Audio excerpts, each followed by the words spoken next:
25/6/2025 என்று என்னிடம் என் தேவனாகிய கர்த்தர் கடவுள் தரிசனத்தை இப்போ நீங்கள் கேட்கலாம். கிட்டமே கடந்தெடுத்துமே போதட்டுமே துபேதுபி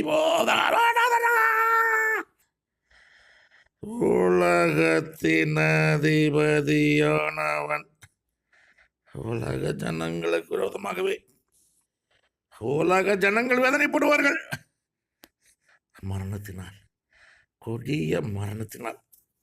உலகத்தின் அதிபதியானவன் உலக ஜனங்களுக்கு விரோதமாகவே. உலகத்தின் அதிபதியாகிய சாத்தான், சைத்தான், யமன் உலக ஜனங்களுக்கு விரோதமாகவே. உலக ஜனங்கள் வேதனைப்படுவார்கள் மரணத்தினால், கொடிய மரணத்தினால். வேதனைப்படுவார் மரணத்தை கொடிய மரணத்தினால். ஏன்னா கொரோனா சாதாரண மரணம், சாஃப்ட் மரணம், வேதனை இல்லாமல் நோய் உண்டாக இறந்துருவாங்க. இது கொடிய மரணம், கை கால் போய் மண் உடைஞ்சி ஒரு குண்டு போட்டால் அத்தனை